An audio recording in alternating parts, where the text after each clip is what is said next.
बिस्मिल्लाहिर्रहमानिर्रहीम। अस्सलाम वालेकुम। कैसे हैं सब लोग? दुआ है कि अल्लाह करे कि आप सभी लोग बहुत खैरियत से हों और शुक्र है रब्बुल आलमीन का कि जी हम भी ठीक हैं अल्हम्दुलिल्लाह। अच्छा जी, क्या हो रहा है आज आप सभी लोगों के लिए हैं बदलते मौसम के खाने। तो आज बदलते मौसम में क्या सीखने वाले हैं? आज आप सभी लोग सीखने वाले हैं मुर्गी और सब्जियों का सूप, और इसके अलावा बेसन की मसालेदार रोटी। बहुत ही मज़ा आएगा। और ये उन लोगों के लिए जिनकी सफरिंग है, इस मौसम में नज़ला है, उनको सीना जकड़ा हुआ है और दिमाग भारी हो रहा है, सर भारी हो रहा है एकदम, और बात करने को दिल नहीं चाह रहा, कुछ खाने का मूड नहीं है, तो उनके लिए तो ये खाना बेहतरीन है। अच्छा जी, आप सभी लोग मुझे कॉल कर सकते हैं, जो दिल चाहता है बात कर सकते हैं, अपनी फरमाइशें दे सकते हैं। इसके अलावा जो भी आपके माइंड में क्वेश्चन है वो ज़रूर पूछिए, मुझसे नहीं तो मेरी टीम को बता दीजिए, क्योंकि हमारे यहाँ फ़ोन में थोड़ा प्रॉब्लम चल रहा है। कभी कॉल आ जाती है और कभी कॉल नहीं लग पाती है, मुझ तक नहीं पहुंच पाती है। तो आप ये कीजिएगा कि अगर आपके पास कोई सवाल है, कुछ भी कहना चाहते हैं, इवन मेरी तारीफ़ भी आप करना चाहते हो, तो मेरी टीम से कर दीजिए, वो मुझ तक पहुंचा देंगी। ठीक है जी, तो मैं आपको यहाँ से रिस्पॉन्स कर दूँगी। सबसे पहले आ जाते हैं सूप की तरफ। बहुत ही आसान सूप सिखा रही हूँ आप लोगों को कि आपको मज़ा आ जाएगा। सबसे पहले तो जी आप सूप की यखनी तैयार करेंगे।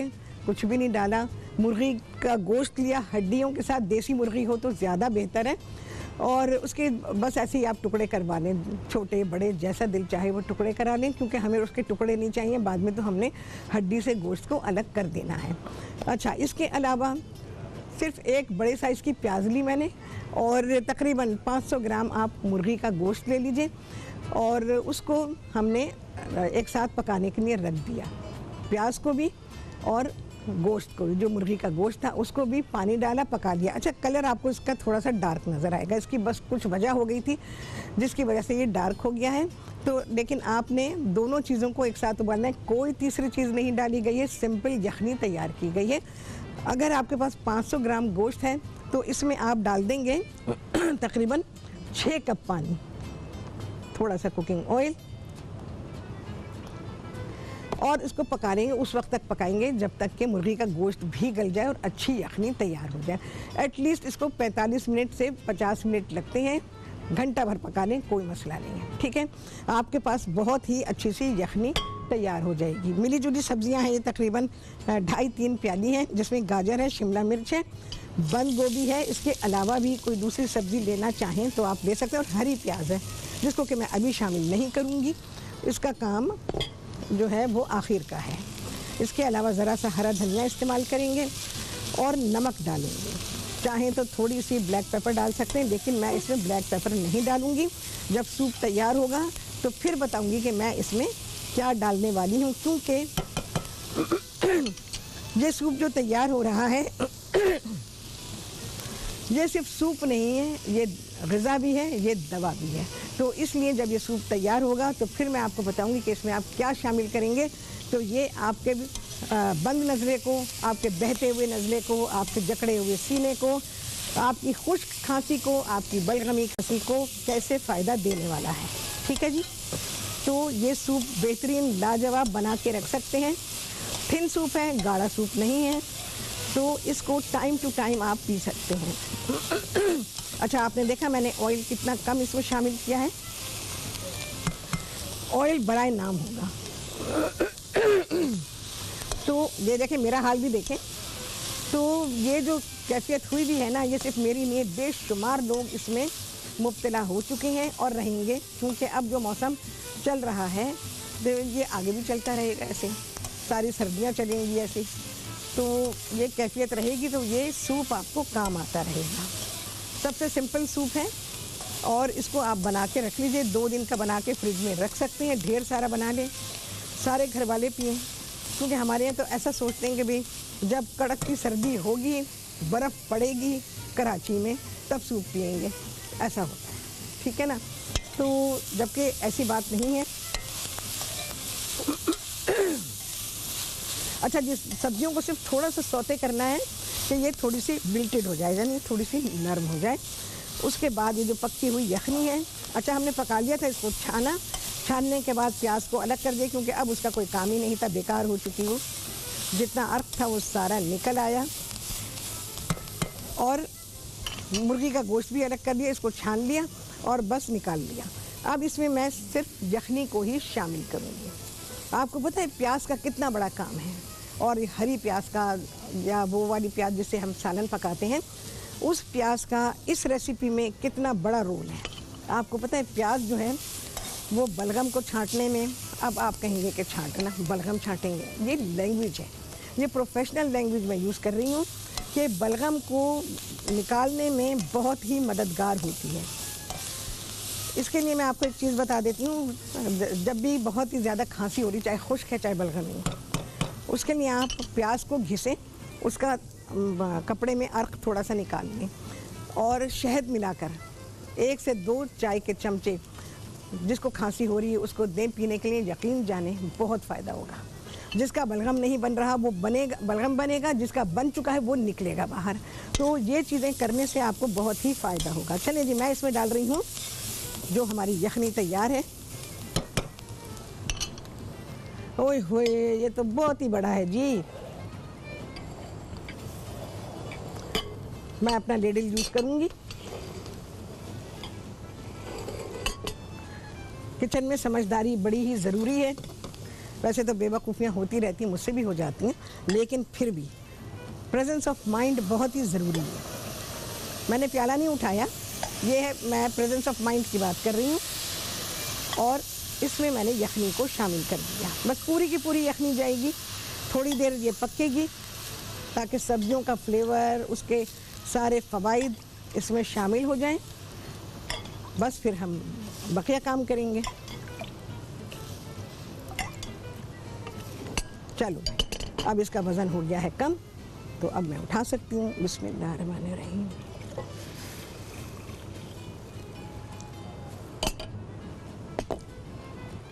इसको मैं फुल कर दूंगी। नमक वगैरह कुछ नहीं डाल रही हूँ अभी, बस ये पकेगी और इसके बाद क्या होगा, बनाएंगे मसालेदार रोटी आप सभी के साथ इस ब्रेक के बाद।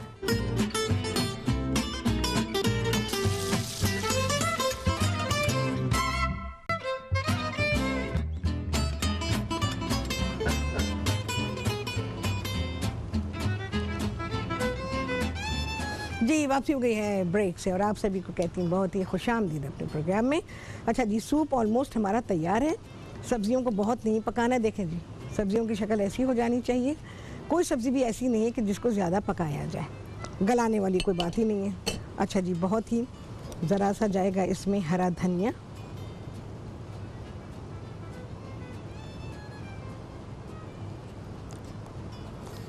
और थोड़ी सी हरी प्याज।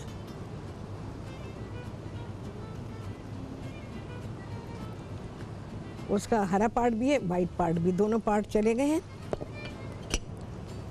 बस 1 मिनट पकेगा सूप और सूप इज़ डन डनाडन। कोई नमक नहीं है, कोई चीज़ भी नहीं है इसमें। नमक डालना चाहें डाल सकते हैं, नमक मैं डाल देती हूँ इसके अंदर। बाकी कोई चीज़ भी नहीं शामिल करूँगी। आप चाहें स्लाइटली ब्लैक पेपर डाल सकते हैं। तो मैं भी बिल्कुल ज़रा सी डालूँगी, बहुत ज़रा सी डालिएगा, क्योंकि सूप बनाकर आपने अगर रखा हुआ है तो ये इन्फ्यूज़ होती रहेगी और फिर इसका टेस्ट बिटर हो जाएगा। बहुत ही ज़रा सी, आधे चाय के चमचे से भी कम है। नमक आप डाल दीजिए अपने टेस्ट के मुताबिक। And soup is ready, finish. अब जब इसकी सर्विंग होगी तो सर्व करते हुए आप क्या करेंगे, एक मैं प्याला बना के बता देती हूँ, बाकी हम बकिया बाद में बनाएंगे, ठीक है। अच्छा जी, एक प्याला बना रही हूँ, ठीक है। अच्छा, ये मेरे पास है लहसुन की चटनी। ये मैंने आप लोगों को वैसे भी बनानी सिखाई, पता नहीं कितनी बार सिखाई है। इसमें है पूरी एक पोथी, पूरा बल्ब इसमें है लहसुन का, और चाहे तो उसे छीलें, चाहे तो बिना छीले उसके छिलकों के साथ ही हम डालेंगे। इसमें तकरीबन 18-20 इसमें हैं सूखी लाल मिर्चें, और 1-1.5 चाय का चमचा इसमें डालेंगे आप ज़ीरा और नमक। नमक डालना चाहें ठीक है, मैंने नमक नहीं डाला क्योंकि हम इसको और भी जगह पे इस्तेमाल करेंगे, तो इसलिए चटनी में नमक नहीं डाला है। तो क्योंकि आप सूप में डालूंगी तो ये भी नमक और इसमें भी नमक, तो फिर नमक तेज़ हो सकता है। नमक की हमेशा गुंजाइश होती है कि अगर आप ऐड करना चाहें तो ऐड कर सकते हैं। अच्छा, बहुत ही ज़रा सी ये चटनी जाएगी इसमें। अच्छा, ये चिकन जो मीट हमने निकाला था, देखो मैं किस में डाल रही हूँ। थोड़ा सा चिकन चला गया और ये सूप। ये चटनी बना के रखें, फ्रिज में रखे रहे, ख़राब नहीं होती है। इसको आप हिला के पिएंगे। देखें जी, यहाँ से दिखाती हूँ। इसे आप हिला लेंगे। ये जो लहसुन की चटनी है ये इसमें सारा फ्लेवर देगी। बाकी नमक आप देख लीजिएगा अपने हिसाब से। चिकन भी है इसमें, सब्जियां भी हैं, सब चीज़ आ गई है। और ये सूप आपको बेइंतहा फ़ायदा देगा। और इसको गर्म पीना है, इतना गर्म होना चाहिए कि जब आप इसको पिएं तो आपको सीने में गर्माई महसूस हो। ठीक है जी, सब्जियां भी खाएं, चिकन भी खाएं, हर चीज़ खाएं। सूप यहाँ डन हो गया। आ जाते हैं यहाँ मसाले वाली बेसन की रोटी, क्योंकि यहाँ आप लोग सीख रहे हैं बदलते मौसम के खाने। तो ये सारे मसाले हैं यहाँ पर। मैं इसको पहले तो भाई साइड पे कर दूँ, मेरी स्पेस बन जाए कि मैं रोटी बना लूँ। अच्छा जी, क्या क्या चीज़ें जा रही हैं। पहले तो आप ले लेंगे 2 प्याली बेसन और 2.5 प्याली आटा ले लेंगे। अब आटा आप कोई सा भी ले सकते हैं, जो भी आपको पसंद हो। चाहे आप इसमें गेहूं का आटा ले लें, चपाती वाला आटा ले लें, जो चाहें वो आटा ले सकते हैं। 2.5 प्याली ये हो गया। और इसके अलावा जो चीज़ें इसमें जा रही हैं, इसमें चली जाएगी कुटी हुई लाल मिर्च मैंने डाली हुई है। रेशोज़ आप रेसिपी कार्ड से देख लीजिएगा, अभी लगा देंगे रेसिपी। इसके अलावा हल्दी है, ज़ीरा है, अजवाइन है और कुटा धनिया है, हरा धनिया है, हरी मिर्चें हैं और प्याज है। ये सारी चीज़ें डाली हमने और पानी डाल के और नमक, ये सब डाल के गूंद लिया इसको। तो गूंधा हुआ ऐसे है, देखिए ऐसा होना चाहिए कि आराम से हैंडल हो जाए। ठीक है, ये देखिए। अब हम इसको बेलेंगे, इससे बनाएंगे रोटी। ये मैंने पेड़े बना के रखे हुए हैं। सूखा आटा,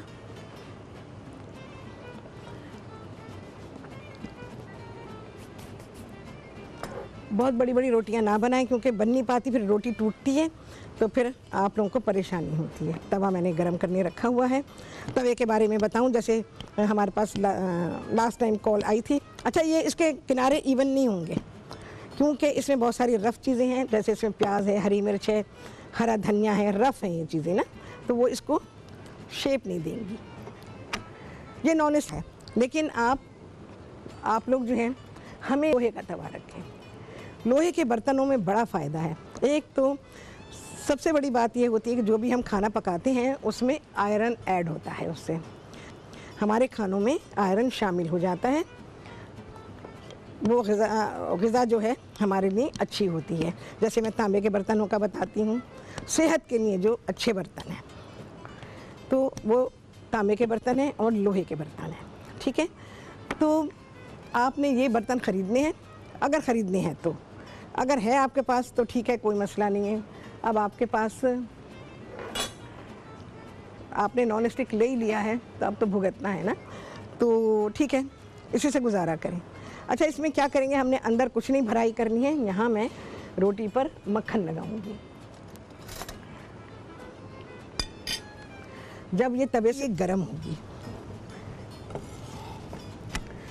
अच्छा, ये जो बेसन की रोटी होती है ये गेहूं की रोटी की तरह नहीं होती है। जैसे हम अपनी आम रोटी पकाते हैं उस तरह से नहीं होती है। इसमें थोड़ी सी सख्ती या वो होती है, क्या कहना चाहिए इसको, थोड़ी आप जैसे च्यूई होती है उस तरह से होती है। तो ये ना सोचें कि वैसी नरम बनेगी, ये ऐसे ही बहुत मज़े की होती है। हर चीज़ का अपना तरीक़ा है ना।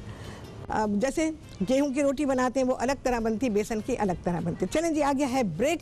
इसके बाद क्या करेंगे आपको सिखाएंगे रोटी इस ब्रेक के बाद।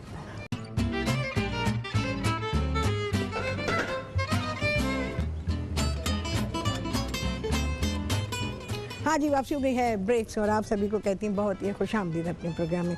अच्छा जी, रोटियां जितनी भी बनी हैं ये बन गई हैं। इसको क्या करेंगे, इसमें लगाएंगे मक्खन। अच्छा, मक्खन लगा के एक रोटी को दूसरी के ऊपर रख दें तो उससे क्या होगा, जो पहली वाली पर मक्खन लगा हुआ है ना, उसके बेस में भी मक्खन लग जाएगा और उसके ऊपर भी लग जाएगा। असली घी है तो असली घी लगाएं, बनास्पति को नहीं कहूँगी भाई मैं। मक्खन लगाएं या घी लगाएं। देखा जी आपने, ऐसे मक्खन लग गया और रोटी हमारी डंडनाडन है, और साथ ही ये लहसुन की चटनी है इसके साथ। चटनी में आप जब रोटी के साथ खाएंगे तो इसमें नमक डाल दीजिएगा, क्योंकि मैंने नमक इसलिए नहीं डाला कि जैसे हमें इसमें सूप में भी डालना था। तो चटनी बना के रख लें, जब जैसी आपको ज़रूरत हो उस हिसाब से आप उसको एडजस्ट कर सकते हैं। जैसे मैंने वो हरा मसाले वाला चिकन आपको बताया था ना, तो उसमें भी मैंने चटनी में नहीं डाला था, क्योंकि अगर आपको चटनी और किसी तरह से भी इस्तेमाल करनी हो तो फिर आप कर सकते हैं। चलो भाई, ज़रा थोड़ा सफाई मफाई कर लें, क्योंकि यहाँ रोटियों को हमने रोल किया था। बेहतरीन चीज़ मैंने आपको दी है पेट भरने के लिए आपके, आप सूप से भी पेट भर सकते हैं। अच्छा जी, इसके अलावा और क्या है, तो आपने जब सूप पीना है तो फिर सूप पीना है। सूप पीने से पहले आप पानी पीना चाहें तो पी सकते हैं, उसके बाद मत पीजिएगा, कम से कम भी आधे घंटे। इसी तरह से जब ये रोटी आप चटनी के साथ खाएंगे तो फिर कम से कम आधे 1 घंटे पानी नहीं पिएंगे, कोई लिक्विड नहीं लेंगे। कहेंगे जी मुझे चाय दे दो, ये दे दो, सब सत्यानाश हो जाएगा और जो काम आपने इलाज कर रहे हैं वो इलाज नहीं हो पाएगा, क्योंकि ये ग़िज़ा भी है, ये नज़ले ज़ुकाम का, जकड़े हुए सीने का, बंद नज़ले का, बहते हुए नज़ले का इलाज भी है। ठीक है जी, तो यही खाना खाएं, आपको बहुत ही अच्छा लगेगा। मैं टाइम टू टाइम आप लोगों को इस किस्म की चीज़ें बदलते मौसम की सिखाती रहूँगी। तो आज तो ये बनाइए, इसको एंजॉय करें, एंजॉय कीजिएगा भाई, ठीक है। बेजार होके ना खाइएगा, क्योंकि बेजार होके खाएंगे तो बेहतरीन खाना भी आपको बुरा लगेगा। तो बेहतरीन खाना है ये, सादा सा है, और अल्लाह ताला ने कितनी चीज़ों में हमारे लिए क्या कुछ रखा है, हम लोग कभी उसको रिवील ही नहीं करते हैं। तो मैं तो रिवील करती हूँ अल्हम्दुलिल्लाह, क्योंकि सबसे बड़ा प्लस पॉइंट क्या है, प्लस पॉइंट ये है कि मैंने हिकमत में क्वालिफ़िकेशन ली हुई है, तो मुझे उससे बड़ा ही फ़ायदा हो जाता है और मुझे आपको बताने में आसानी होती है, बहुत ही आसानी हो जाती है। दूसरी बात यह है कि और भी प्लस पॉइंट क्या है, तो वो प्लस पॉइंट मेरी फैमिली है, यानी मेरा फैमिली बैकग्राउंड। तो मेरी फैमिली में डॉक्टर्स भी हैं, मेरी फैमिली में हकीम भी हैं। मेरे वालिद साहब जो बाय प्रोफेशन डॉक्टर भी थे, हकीम भी थे और होम्योपैथ भी थे। तो ये सारी चीज़ें मैं अपने बचपन से देखती आई हूँ, सीखती आई हूँ, उनके साथ बैठती रही हूँ, बहुत सीखा मैंने अपने वालिद साहब से अल्हम्दुलिल्लाह। तो जो चीज़ें मैं आप लोगों को बताती हूँ वो बहुत ही करेक्ट होती हैं, बड़ी ही फ़ायदेमंद होती हैं। तो ये सारी चीज़ें आप लोगों को जो जैसे आज मैंने आपको बताया है, आप यकीन जानें आपको मज़ा आ जाएगा। आपका नज़ला दवा से तो देर में सही होगा, इससे पहले ही सही हो जाएगा। अच्छा, बहते हुए नज़ले को कभी बंद नहीं करना चाहिए। अक्सर होता है ना, आप उसके पास चले जाते हैं तो एलोपैथ जो हैं वो क्या करते हैं, बहते हुए नज़ले को बहने नहीं देते बल्कि बंद कर देते हैं। आपको ऐसी दवाएं मिल जाती हैं या एंटीबायोटिक्स दे दी जाती हैं, जबकि उसमें अनलेस के आपको कोई इन्फेक्शन हो तभी एंटीबायोटिक का काम होता है, अदरवाइज़ एंटीबायोटिक का कोई काम नहीं है। तो ऐसी दवाएं होनी चाहिए जो नज़ले को बहने दें, क्योंकि अगर ये नज़ला जिस्म में जमा होता रहेगा, सबसे पहली बात तो ये है कि ये आपकी ब्लड पिक्चर को ख़राब कर देता है। दूसरी बात ये यानी आपकी ब्लड की क्वालिटी जो है वो ख़राब हो जाती है। चलें जी, टाइम टू टाइम क्योंकि ये खाने बनते रहेंगे तो इसके बारे में मैं बात करती रहूँगी। आ गया है छुट्टी द टाइम, आपसे होने वाली मुलाकात अगले प्रोग्राम में बहुत ही आला रेसिपी के साथ इंशाअल्लाह। अल्लाह हाफ़िज़।